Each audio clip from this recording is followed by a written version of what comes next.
Marcus Williams never thought his life would change while mopping floors in the middle of the night. The Galactic Research Station orbited a distant planet where alien scientists studied the universe's most dangerous creatures. As the only human janitor on a station full of brilliant aliens, Marcus felt invisible in most days. The other species barely noticed him as he cleaned their labs and emptied their trash. The station housed creatures from across the galaxy. Most were kept in special containment areas with thick walls and energy shields. Marcus had clearance to clean everywhere, but he always stayed away from the dangerous sections. Tonight felt different, though. Emergency alarms had been going off all evening, and strange roars echoed through the corridors. Another containment breach, Marcus muttered, pushing his cleaning cart down the hallway. The station's security team consisted of Krillian warriors, 8-foot-tall reptilian soldiers with advanced weapons. They could handle any escaped creature, so Marcus continued his work. The research wing was eerily quiet when he arrived. Most scientists had evacuated earlier when something big had broken free from the high-security zone. Marcus began mopping the floor outside Dr. Zalera's lab.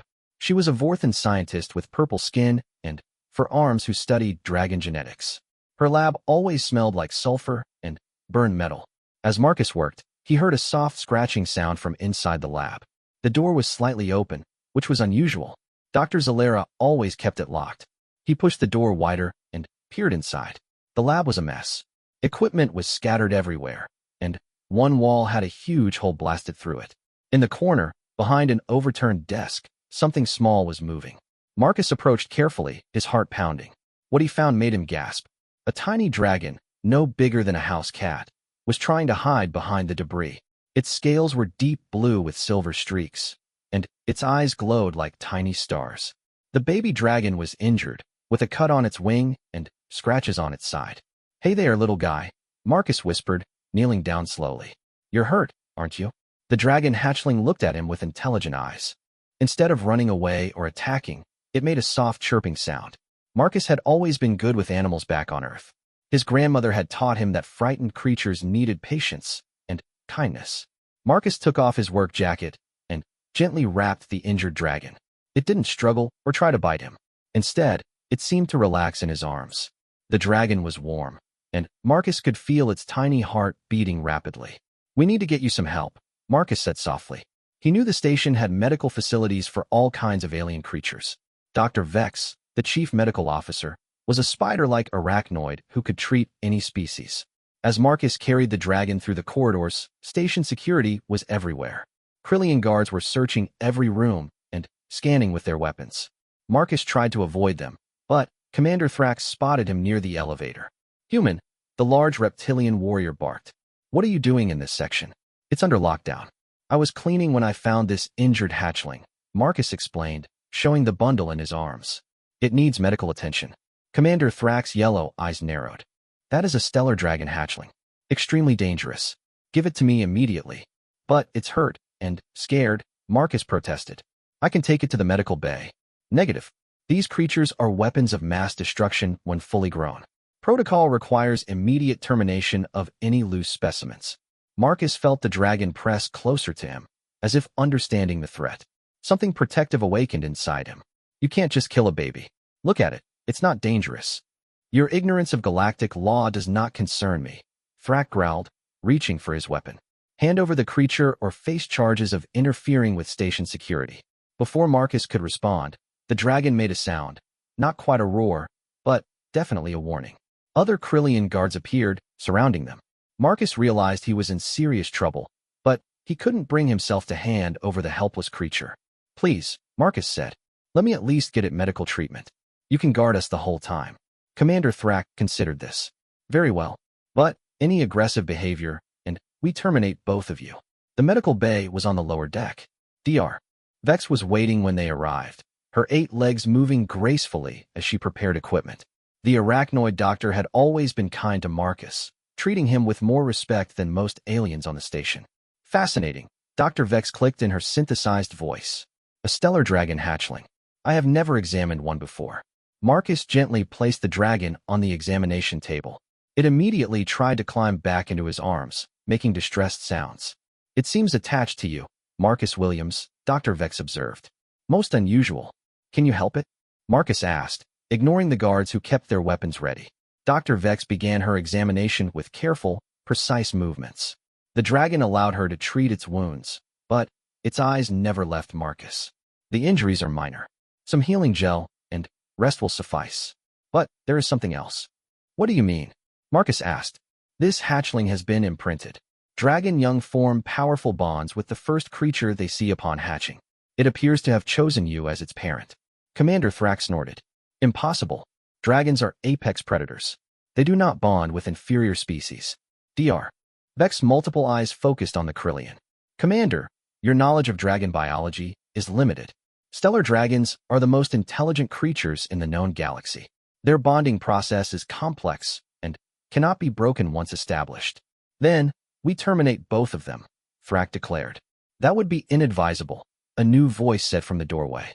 Everyone turned to see Dr. Zalera, the Vorthan scientist, accompanied by Station Director Corvin, a tall, gray-skinned ethereal. Director, Commander Thrak straightened. We have contained the escaped specimen. I am aware, Director Corvin replied in his calm, musical voice.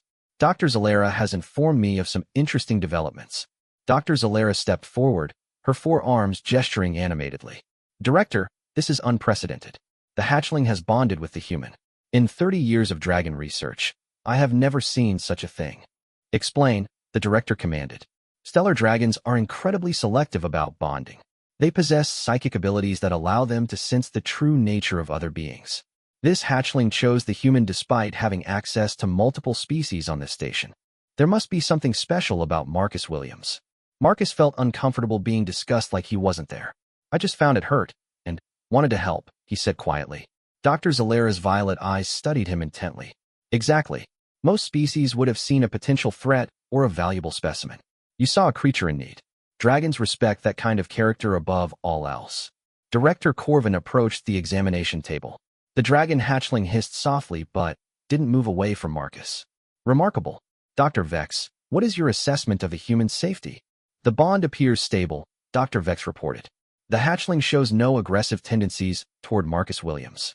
If anything, it seems protective of him. This is a security risk, Commander Thrak protested. When that thing grows up, it will be able to destroy entire starships. We cannot allow a human to control such power. Who says anything about control? Dr. Zalera asked. Dragon bonds are partnerships, not ownership. The hatchling chose Marcus, not the other way around. Director Corvin was quiet for a long moment, considering the situation. Marcus Williams, what is your opinion on this matter? Marcus looked down at the small dragon, which was now purring softly in his arms. I don't know much about dragons or galactic politics, but this little guy is scared and hurt, and, for some reason, it trusts me. I can't just abandon it. Even if it means changing your entire life? The director asked. What do you mean? Dr. Zalera explained. If you accept the bond, you become responsible for the dragon's development. It will need training, education, and guidance as it grows. This is not a pet. It will become one of the most powerful creatures in existence. Marcus felt overwhelmed. A few hours ago, his biggest worry was finishing his cleaning rounds on time. Now he was being asked to raise a dragon.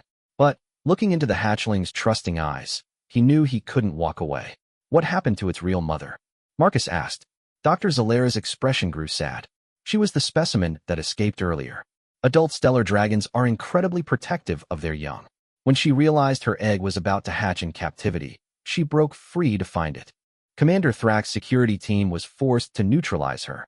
Marcus felt sick. You killed its mother? It was necessary, Thrak said coldly. She would have destroyed the station searching for her offspring. The dragon hatchling seemed to understand what was being discussed. It made a mournful sound and pressed closer to Marcus. She's gone, Marcus whispered to it. But I'm here. I won't let anyone hurt you. Dr. Zalera watched this interaction with fascination. Extraordinary. The emotional connection is already forming. Director, I recommend we allow this bond to develop under controlled conditions. Absolutely not, Commander Thrak objected. This violates every security protocol. Director Corvin held up a hand for silence. What exactly would this arrangement entail, Dr. Zalera? Marcus would need to be reassigned from janitorial duties to work with me in the xenobiology department. He would learn about dragon biology, psychology, and care requirements. The hatchling would be closely monitored as it develops. And, when it reaches maturity? The director asked. That depends entirely on how well Marcus performs as its guardian. A properly bonded stellar dragon becomes a protector rather than a destroyer. They are fiercely loyal and incredibly intelligent. Marcus found his voice. What about my job? I'm not a scientist. You would be trained, Dr. Zalera assured him. Your natural empathy with the hatchling gives you an advantage no amount of education can provide. Director Corvin made his decision. Very well. We will proceed with the trial period. Marcus Williams, you are hereby reassigned to the Xenobiology Department as Dr. Zalera's assistant. The dragon hatchling will remain under constant surveillance. Director, I must protest, Thrak began. Your concerns are noted, Commander. However, this situation presents a unique research opportunity. We will proceed with appropriate caution. As the meeting ended and security dispersed, Marcus found himself alone with Dr. Zalera and the dragon hatchling. The weight of what had just happened was beginning to sink in. What have I gotten myself into? He wondered aloud. Dr. Zalera smiled, an expression that looked strange on her alien features. Something wonderful, I believe. What will you name it? Marcus looked down at the small dragon, which was now sleeping peacefully in his arms. Its scales shimmered in the medical bay's lights, and its breathing was steady and calm. I don't know. I've never named a dragon before. Take your time. Names are important to dragons. They carry power and meaning. As Dr. Vex finished applying healing gel to the dragon's wounds, Marcus gently stroked its head. The dragon's eyes opened, those star-bright orbs focusing on his face. In that moment, Marcus felt something he had never experienced before, a connection that went beyond words or understanding. I'll take good care of you, he promised. I don't know how, but I'll figure it out. The dragon made a soft sound that might have been agreement. Dr. Zalera observed them with scientific interest, but Marcus could see something else in her expression, hope. This could change everything we know about human-dragon relations, she said quietly. Your species might be more remarkable than we thought. Marcus didn't feel remarkable. He felt scared and overwhelmed. But he also felt something else, purpose. For the first time in his life, something truly needed him. Not just his janitorial skills or his ability to clean up messes, but him specifically. As they prepared to leave the medical bay, Dr. Zalera handed him a small device. This will monitor the dragon's vital signs and alert us to any problems. Your quarters will need to be modified to accommodate it as it grows. How big will it get? Marcus asked. Stellar dragons can grow to the size of small starships. But that takes decades. For now, it will remain manageable. Walking through the station corridors with a baby dragon in his arms felt surreal. Other aliens stopped to stare, some with curiosity, others with fear. Marcus tried to ignore their reactions and focus on the warm, trusting weight in his arms. His quarters were small, but comfortable. Dr. Zalera helped him set up a temporary sleeping area for the dragon using soft materials from the supply depot. The hatchling explored its new environment cautiously, always staying close to Marcus.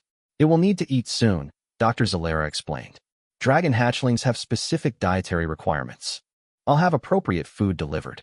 After she left, Marcus sat on his bed with the dragon curled up beside him. The reality of his situation was finally hitting him. He was responsible for a creature that would someday be able to destroy planets. The weight of that responsibility was terrifying. But, looking at the peaceful expression on the dragon's sleeping face, Marcus felt a strange sense of calm. Maybe he didn't understand dragons, or galactic politics, or xenobiology. But he understood kindness and loyalty and protection. Those were human qualities that apparently transcended species. Tomorrow we start learning together, he whispered to his new companion. I don't know what the future holds, but we'll face it together. The dragon stirred slightly, pressing closer to Marcus's warmth. Outside the viewport, stars wheeled slowly past as the station continued its orbit. Marcus fell asleep wondering what adventures awaited them, unaware that their bond would soon be tested by forces he couldn't imagine. The first day of their new life together was ending, but their real journey was just beginning. Across the galaxy, other powers were already taking notice of the human who had bonded with a stellar dragon. Some saw opportunity, others saw threat, but all recognized that something unprecedented had occurred. In the depths of space, ancient dragon mothers who had thought their species doomed to extinction felt a stirring of hope. The old bonds were forming again, and perhaps their children would not have to face the universe alone after all. 3 weeks had passed since Marcus Williams became the guardian of a stellar dragon hatchling. The small blue dragon, which he had named Cosmos, had grown noticeably larger. What started as a cat-sized creature was now the size of a medium dog. Its intelligence was remarkable. Cosmos seemed to understand everything Marcus said and could communicate through a complex system of chirps, growls, and mental impressions. Dr. Zalera had been true to her word about training Marcus. Every day, he spent hours learning about dragon biology, psychology, and the complex history of human-dragon relationships. What he discovered amazed him. Thousands of years ago, before humans reached the stars, dragons had been humanity's closest allies on Earth. The ancient myths and legends weren't just stories. They were historical records of a partnership that had been lost to time. The bond between humans and dragons is older than any other documented interspecies relationship, Dr. Zalera explained during one of their sessions. When humans left Earth, the few remaining dragons went into deep sleep, waiting for their partners to return. Marcus watched Cosmos play with a puzzle toy, solving it faster than most sentient species could. But why did the partnership end? Wars, fear, misunderstanding, Dr. Zalera said sadly. Humans began to see dragons as threats rather than allies. The dragons retreated to hidden places, and, eventually, both species forgot the old ways. This revelation made Marcus feel even more responsible for Cosmos. He wasn't just caring for a dragon. He was potentially restoring a lost connection between two species. The pressure was enormous, but Cosmos seemed to sense when Marcus was worried and would comfort him with gentle purring sounds. Their daily routine had become comfortable. Marcus would wake early to feed Cosmos, then spend the morning in xenobiology classes with Dr. Zalera. Afternoons were devoted to practical training, teaching Cosmos basic commands, social skills, and mental exercises to develop its psychic abilities. Evenings were their favorite time, when Marcus and Cosmos would explore the station's observation decks, watching the stars, and simply enjoying each other's company. But not everyone on the station was happy with the arrangement. Commander Thrak continued to view Cosmos as a security threat. He had assigned additional guards to monitor their activities and insisted on weekly threat assessments. The Krillian commander made no secret of his belief that the dragon should be destroyed. It grows stronger every day, Thrak warned Director Corvin during a security briefing that Marcus happened to overhear. Soon it will be too powerful to contain. We should eliminate it before it becomes a threat. The dragon has shown no aggressive tendencies, Director Corvin replied calmly. In fact, station productivity has improved since Marcus Williams began his new assignment. This was true.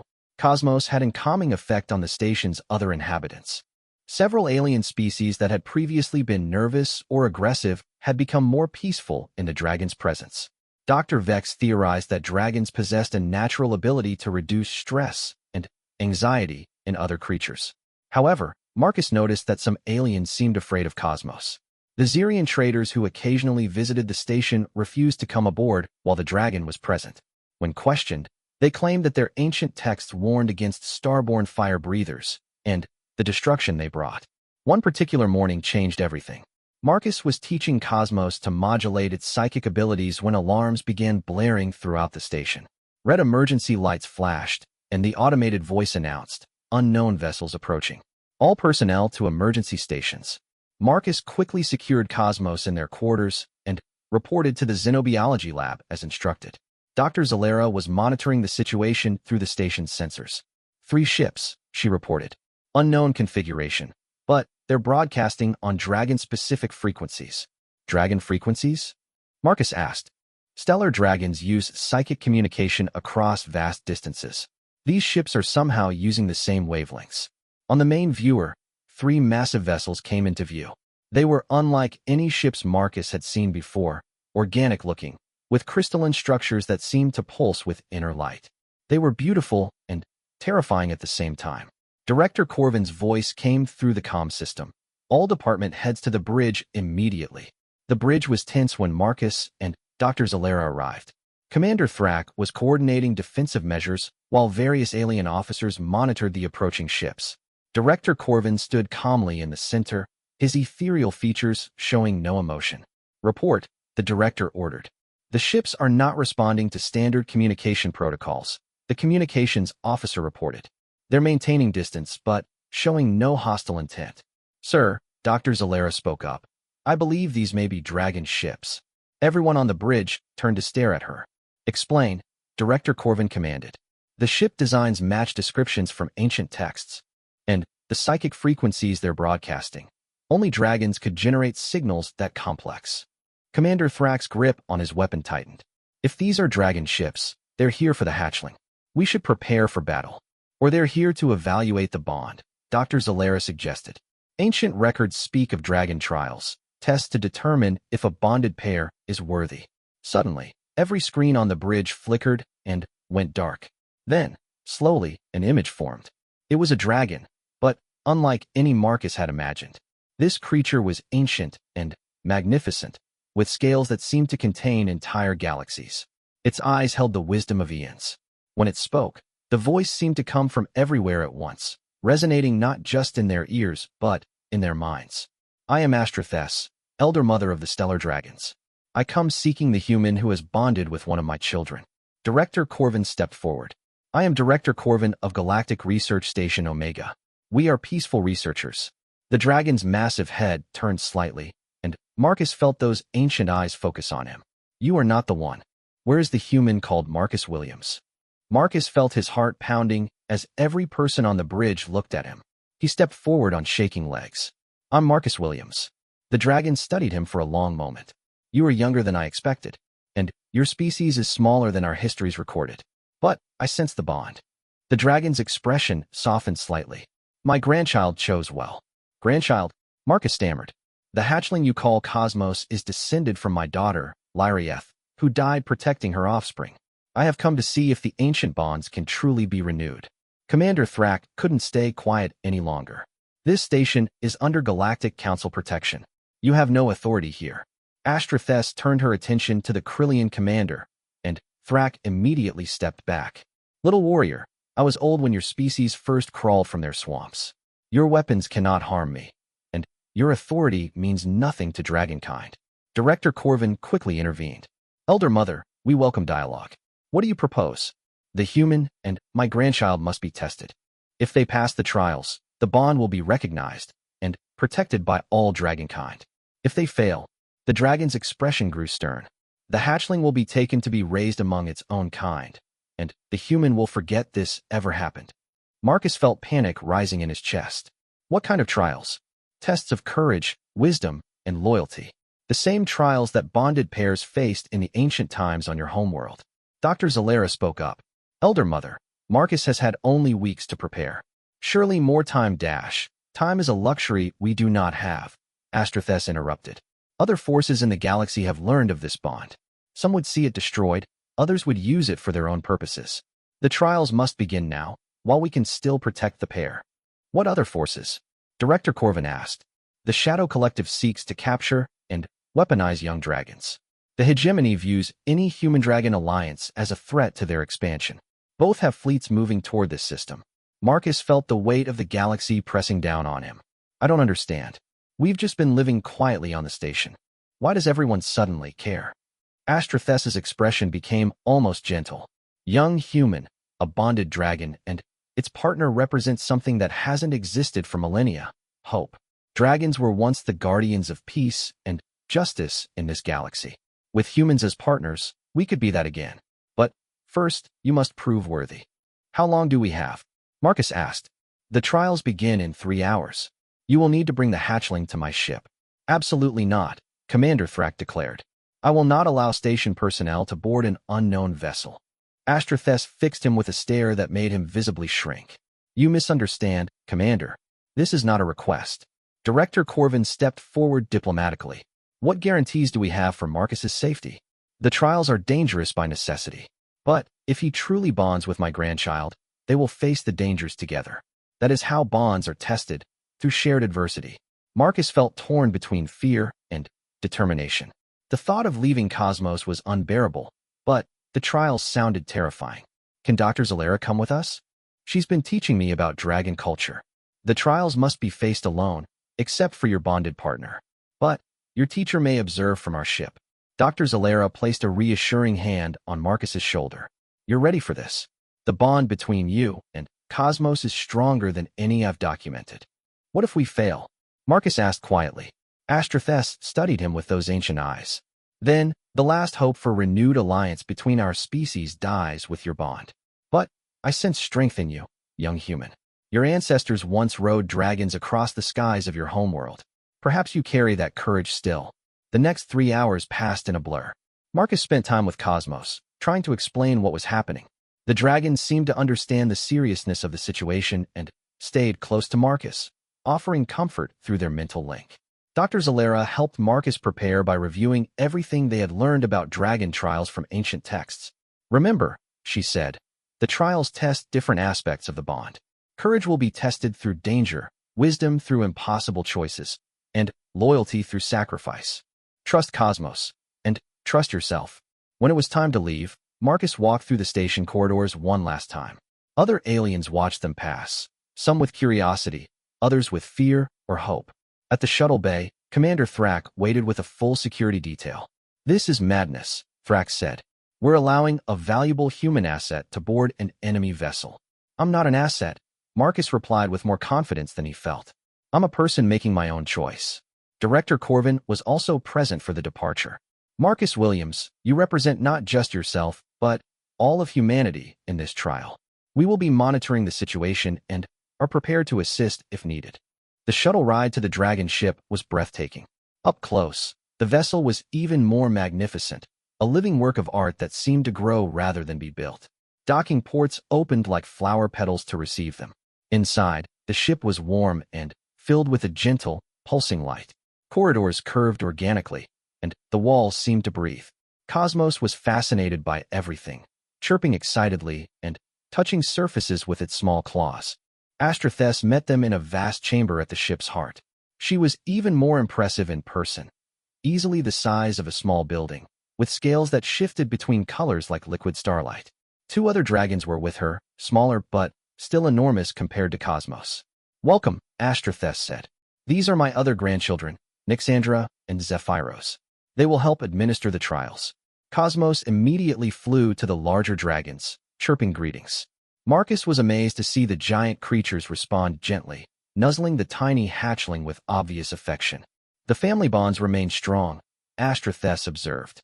That is encouraging. Now, are you ready to begin? Marcus looked at Cosmos, who had returned to his side. The little dragon looked up at him with complete trust. We're ready. Then, let us see if the old bonds can be renewed. The first trial begins now. The chamber around them shimmered and changed, becoming a vast arena surrounded by swirling stars. Marcus felt gravity shift beneath his feet as the trial environment solidified around them. Whatever happened next would determine not just his future with Cosmos, but the fate of human-dragon relations for generations to come. The trial of courage, Astrathes announced, her voice echoing from everywhere and nowhere. Face your fears, young bond pair, and emerge stronger together. The arena fell silent except for Marcus's heartbeat and Cosmos's soft breathing beside him. In the distance, something roared, something huge and angry and very much not friendly. The trials had begun. The trial of courage had been unlike anything Marcus could have imagined. The arena had filled with his deepest fears made manifest, towering shadows that whispered his failures, illusions of Cosmos being taken away, visions of himself as worthless and weak. But, through it all, Cosmos had stayed by his side, their mental bond growing stronger with each challenge faced together. When Marcus finally stood up to the shadow of his own self-doubt and declared that he was worthy of the dragon's trust, the illusions had shattered like glass. The trial of wisdom had followed immediately. Marcus and Cosmos found themselves in a maze of mirrors, each reflection showing a different possible future. Some showed Marcus as a great leader with Cosmos at his side, others showed destruction and war. The test was to choose the path that served the greater good, even when it meant personal sacrifice. Marcus had chosen the path that protected others, even though it meant giving up power and glory for himself. Now they faced the final trial, the trial of loyalty. The arena had transformed into a replica of the research station, but everything was wrong. The corridors were filled with smoke and emergency lighting. Through their bond, Marcus could feel Cosmos's confusion and growing distress. This is a simulation, Astrathes explained, her voice echoing through the artificial station. But the choices you make here will reveal the truth of your bond. Cosmos, your human companion is in danger. You must choose between saving him or protecting innocent lives. Marcus, you must choose between Cosmos' safety and the greater good. The trial ends when both have made their choice.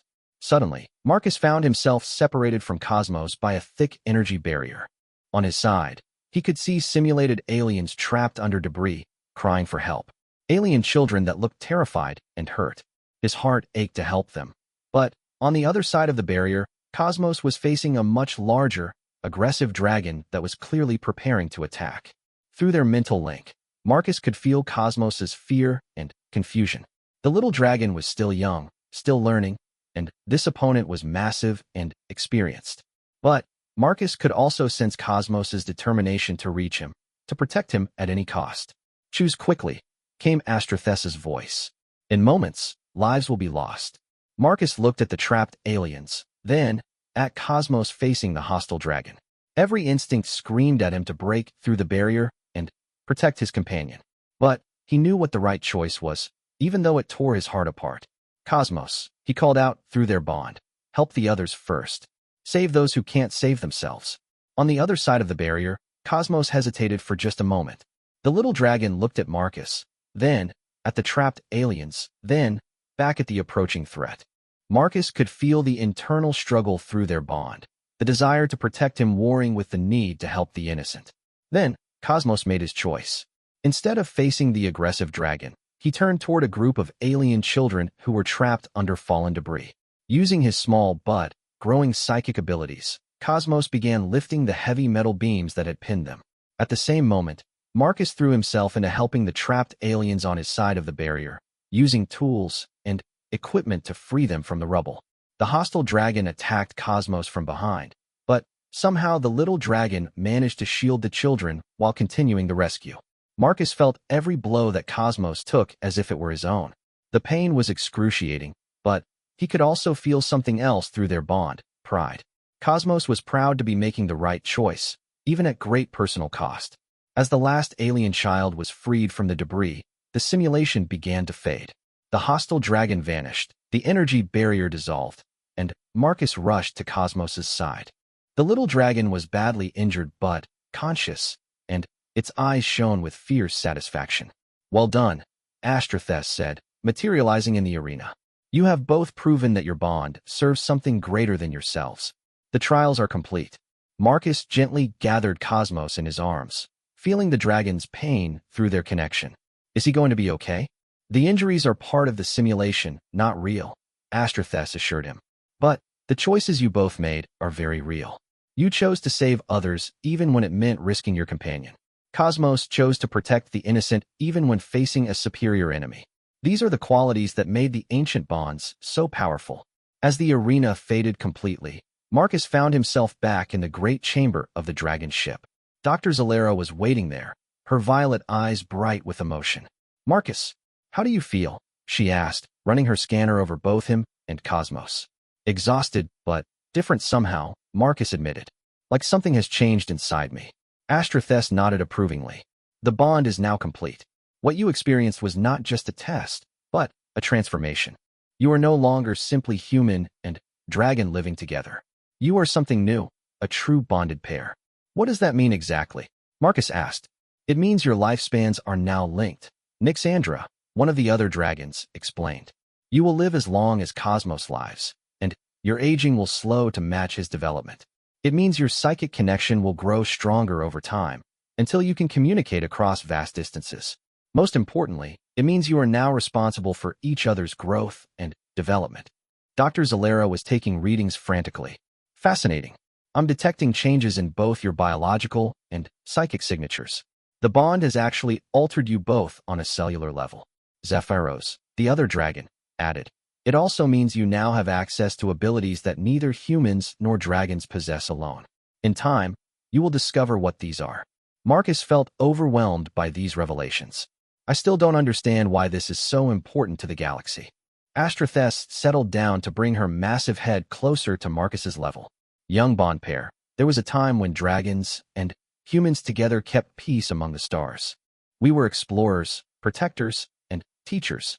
When our partnership ended, the galaxy fell into an age of wars and darkness that continues to this day. But we're just one pair, Marcus protested. How can we make a difference? You are the first, Astrathes said simply. But you will not be the last. Already, across the galaxy, other young dragons are awakening from their long sleep. They have sensed that the bonds can be renewed. Some are even now seeking human partners. Dr. Zalera looked excited. This could revolutionize interspecies relations. If humans and dragons can bond successfully, it opens up possibilities for peaceful cooperation that we've never imagined. But first, Astrathes said, her tone becoming serious, you must survive what comes next. The Shadow Collective and the hegemony fleets will be here soon. They will try to capture or destroy you to prevent the bonds from spreading. Marcus felt his stomach drop. How many ships are coming? More than this research station can handle, Astrathes admitted. That is why you have a choice to make. You can come with us to the hidden dragon worlds, where you will be safe, but isolated. Or you can return to your own people and face the danger together. What would you recommend? Marcus asked. I cannot make that choice for you, the elder dragon replied. But I will say this. The ancient bonds were strongest when humans and dragons lived among other species, showing by example what cooperation could achieve. Marcus looked down at Cosmos, who had recovered from the simulation and was now perched on his shoulder. Through their bond, he could sense the dragon's thoughts. Cosmos wanted to stay with the other humans and aliens they had come to know on the station. The little dragon saw them as family now. We're going back, Marcus decided. The station is our home. Astrathes smiled, an impressive sight on such a massive face. I hoped you would choose that path. Very well. We will escort you back and help prepare defenses. The return journey to the research station was tense. Long-range sensors were already detecting the approaching enemy fleets. Marcus spent the time learning more about his new abilities from Dr. Zalera and the dragons. The bond with Cosmos had given him enhanced reflexes, limited psychic abilities, and an intuitive understanding of dragon technology. When they docked with the station, Director Corvin and Commander Thrak were waiting. The Krillian commander looked stunned by Marcus's transformed appearance. His eyes now held flecks of the same stellar blue as Cosmos's scales, and he moved with a grace that hadn't been there before. Report, Director Corvin commanded. The trials are complete, Marcus said, surprised by the new confidence in his own voice. Cosmos and I are now fully bonded, and we have bigger problems to worry about. Dr. Zalera quickly explained the approaching enemy fleets while Marcus and Cosmos demonstrated some of their new shared abilities. Marcus could now sense the emotions of everyone around him, and Cosmos had grown noticeably larger and more intelligent. The station's defenses are not sufficient, Commander Thrak admitted reluctantly. We should evacuate. No, Marcus said firmly. This station is home to hundreds of peaceful researchers from dozens of species. We're not abandoning them. Astrathes had followed them into the station, her massive form somehow fitting through corridors that seemed too small for her. The young bonded pair speaks wisdom. We will make our stand here. Over the next few hours, the station transformed into a fortress. The dragon ships integrated their technology with the station's systems, creating hybrid defenses that no enemy had ever encountered. Marcus and Cosmos worked together to coordinate between human, alien, and dragon technologies, their bond allowing them to serve as living translators. When the enemy fleets arrived, they found not a helpless research station, but a unified force unlike anything in galactic history. The first battle was fierce, with Shadow Collective raiders attempting to board the station while hegemony warships bombarded it from space. Marcus and Cosmos fought side by side, their bond allowing them to anticipate each other's moves perfectly. Cosmos had grown large enough to ride, and together they could move through the station's corridors faster than any enemy could track. Marcus's enhanced reflexes and Cosmos's psychic abilities made them a formidable team. But it was their effect on the station's other defenders that proved most important. Humans, Krillians, Vorthans, Arachnoids, and dozens of other species fought together with a coordination that surprised everyone. The dragon presence seemed to bring out the best in all of them, reducing fear and increasing cooperation. The tide of battle turned when more dragon ships arrived, not just Astrathes' family, but dragons from across the galaxy who had sensed the renewed bond. With them came something unprecedented, other humans who had begun forming bonds with young dragons. How is this possible? Dr. Zalera asked in wonder as they watched a dozen human-dragon pairs working together to repel the attackers. The bonds call to each other, Astrathes explained. When one pair succeeds, it awakens the potential in others. Your success here has lit a beacon across the galaxy. The final assault came when the enemy fleets combined their forces for one desperate attack. Hundreds of ships bearing down on the station with overwhelming firepower. But they faced something they hadn't expected: perfect unity between dozens of species, all working together under the guidance of bonded pairs. Marcus found himself at the center of the defense, with Cosmos beside him, and their new abilities fully awakened. Through their bond, he could coordinate not just with Cosmos, but with all the other bonded pairs. Together, they formed a network of consciousness that allowed perfect tactical coordination. The battle ended not with destruction, but with transformation. Enemy ships found their weapons systems mysteriously failing, their crews overwhelmed by visions of peace and cooperation. The bonded pairs' combined psychic abilities had found a way to end the conflict without massive loss of life.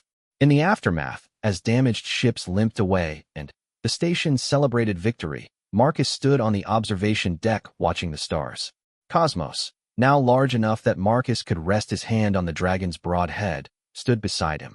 "It's just the beginning, isn't it?" Marcus said quietly. Through their bond, he felt Cosmos's agreement.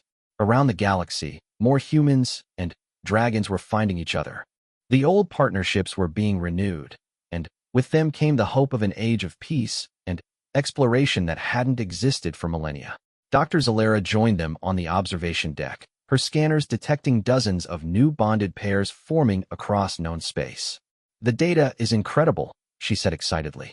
"Bonded pairs seem to have a stabilizing effect on entire star systems. Conflicts are being resolved peacefully, trade is increasing, and species that have been enemies for centuries are starting to communicate." Director Corvin appeared beside them, his ethereal features showing something that might have been satisfaction. "The Galactic Council has voted to establish new protocols for human-dragon cooperation. This station will become the first embassy of bonded pairs." Even Commander Thrak approached, his usual hostility replaced by grudging respect. "I was wrong about the danger you represented," he admitted to Marcus. "The real danger was to those who profit from conflict and fear." Marcus smiled, feeling the warmth of Cosmos's contentment through their bond. "We all make mistakes. The important thing is learning from them."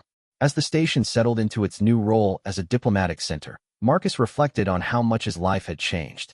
3 weeks ago, he had been an invisible janitor cleaning floors. Now he was the first of a new generation of bonded pairs who might help heal the galaxy's ancient wounds. The future stretched out before them, full of possibilities and challenges. There would be more conflicts, more enemies who feared change, more obstacles to overcome. But they wouldn't face them alone. Across the galaxy, humans and dragons were rediscovering the partnership that had once made both species greater than the sum of their parts. Cosmos stretched his wings, now spanning several meters, and made a sound that was part purr, part song. Through their bond, Marcus felt the dragon's vision of the future, not just peace, but adventure, discovery, and the joy of exploring the universe together with trusted friends. "Ready for whatever comes next?" Marcus asked his companion. Cosmos's response came not in words but in a flood of emotions through their bond: excitement, love, loyalty, and an unshakable faith in their partnership.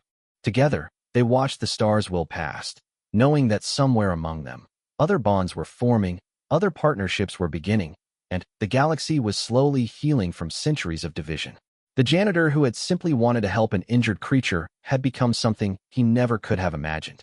But more importantly, he had helped awaken something that the galaxy desperately needed: hope for a better future, built on cooperation instead of conflict. Their story was just beginning, but already the ripples of their bond were spreading across the cosmos, touching lives and opening possibilities that had been lost for generations.